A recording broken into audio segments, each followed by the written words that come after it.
Welcome to Understanding Buddhism in America. My name is Mike, and today I'd like to start going over the Dhammapada.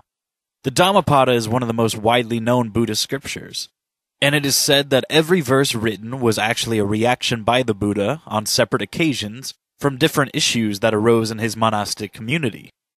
So monks, like all of us, had issues, and these sayings in the Dhammapada are Buddha's reply to those issues. Now, if you're interested in finding out what exactly the circumstances were that the Buddha was replying to, you can find them in the Dhammapada Atthakatha. Atthakatha is Pali for commentary, just so you know, and I believe I saw a free version online just by Googling it, so you can use that if you like.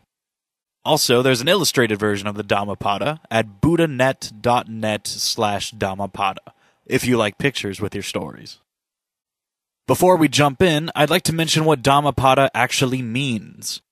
Dhamma and Dharma are the same word in two different languages. Dhamma is Pali and Dharma is Sanskrit, and they mean a number of things. They mean the state of nature, as it is, the laws of nature, the teachings of Buddha, or just any phenomenon. Pada comes from the Latin prefix peda, which means foot. Pada can also mean path, which stems from the Greek prefix pedon, which means soil or earth. So Dhammapada can be translated as the path of Buddha's teachings, or the nature of the journey.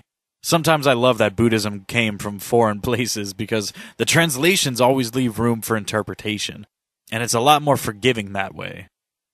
Some people try and choose the earliest translations or the least modified ones, and some try and choose the ones that best reflect the meaning of the passage, but really all anyone is doing is choosing what sounds best to their own ears. I figure the more perspectives we get, the more accessible the teachings become, and there's nothing wrong with that. Chapter 1 of the Dhammapada is called the Twin Verses. It's called that because, as you'll hear, it uses a certain duality to help you understand the teachings. The interesting thing is, Buddha works a bit like a sculptor. Sculptors take large rocks and chisel away everything that isn't the sculpture until the sculpture is revealed. Buddha does this with his words. He talks about what one path of chiseling will lead to, and then he talks about what the opposite path will lead to, just like an art teacher. The twins also refer to his use of here and hereafter, which can mean this life and the next, or just this moment and the next. Really, it works either way. So he talks about the present and the future to help you understand eternity, or the eternal nature of how things are. This particular version of the Dhammapada that I'll be reading from is translated from Pali by Acharya Buddharakkhita and is available on accesstoinsight.org. The teachings are mostly straightforward, which is pretty amazing considering how old they are. But should you have any questions or comments, you can email me at understandingbuddhisminamerica@gmail.com, and I'll answer your questions at the end of next week's podcast.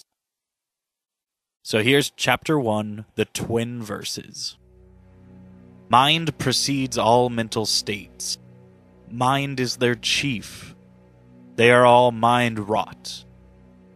If with an impure mind a person speaks or acts, suffering follows him like the wheel that follows the foot of the ox. Mind precedes all mental states. Mind is their chief. They are all mind-wrought. If with a pure mind a person speaks or acts, happiness follows him like his never-departing shadow.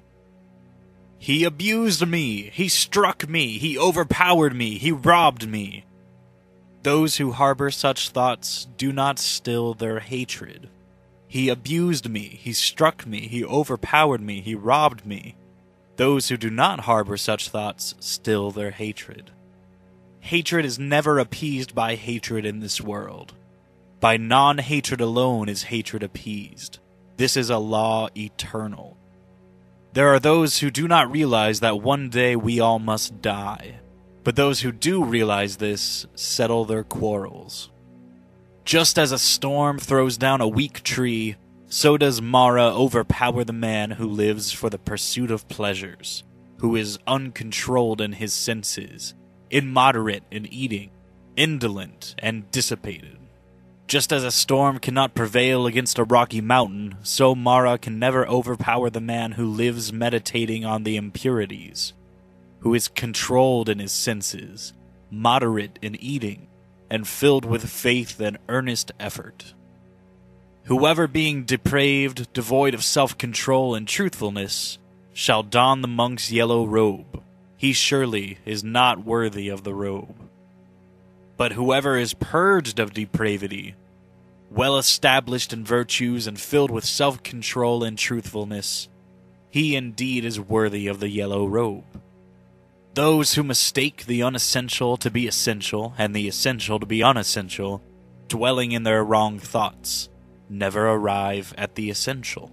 Those who know the essential to be essential and the unessential to be unessential, dwelling in right thoughts, do arrive at the essential.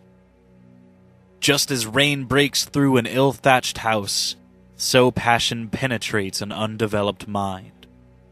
Just as rain does not break through a well-thatched house, so passion never penetrates a well-developed mind. The evildoer grieves here and hereafter. He grieves in both the worlds.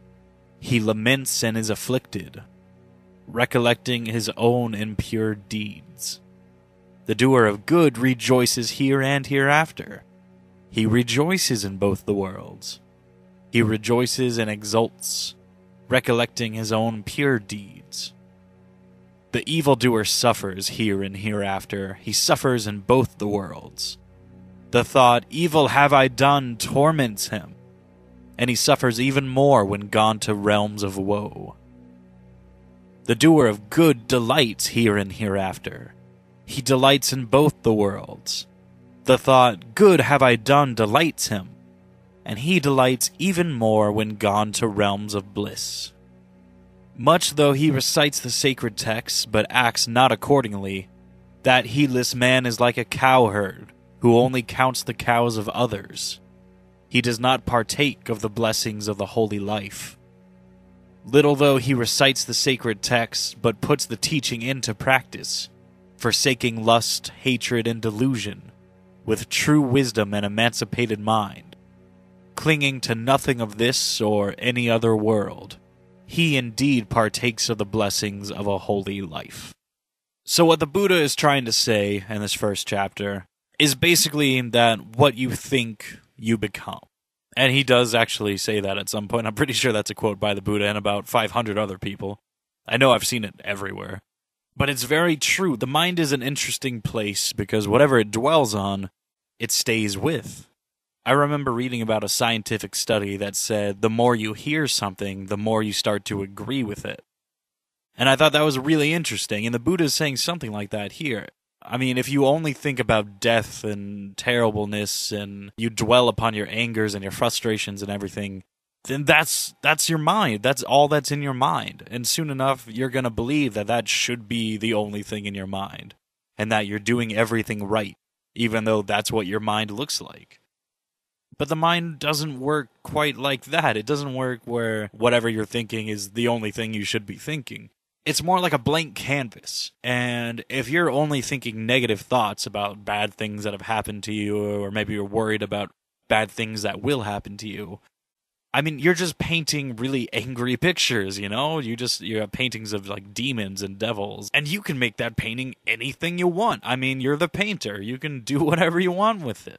So that's really what the Buddha's saying. He's saying if you dwell upon these bad things, that's going to be all that's left of you eventually, even in the next world. But if you manage to let go and you stop painting all these crazy things everywhere, then your mind is back to that blank canvas. You don't even have to erase it, you know? It just fades away. All the paint just fades away. And when you're back to that blank canvas, I mean, that's it. That's what you're looking for. That's that everlasting satisfaction that we're all going after and we never seem to be able to find. And we can't seem to find it because we keep painting these ideas of what that's going to look like. But you can't do that. You can't really paint a blank canvas, you know? It's just a blank canvas before you paint it. So your desires are actually blocking the way. Alan Watts is somebody I talk about a lot. He's one of my favorite philosophers. He's also known in Zen Buddhism and Taoism. And he talks about how it's a bit like looking at a stained glass window of the sky, right? And maybe it's a really, really pretty stained glass window and it's got really detailed clouds and the sun looks beautiful and all these things, but the only way you're going to see the real sky, the real nature of everything, is if you break that window, if you scrape off the paint until there's nothing left but the real, the truth. Because that's what we're really looking for, That's what's really beautiful. That's the infinite. Next week, I'll start on Chapter 2. But for now, if you have any questions or comments at all, I'm going to be doing a question and answer podcast pretty shortly. So I've been getting a lot of really good questions in my email. I urge you, please ask me some questions. I would love to answer them on the air. If you have any comments, that's great. I'd love to read them on the air. Or maybe some kind of testimonial about what Buddhism has done for your life. That would be amazing. That would be wonderful. I would love to hear from you. Thanks for listening, and I'll see you next time.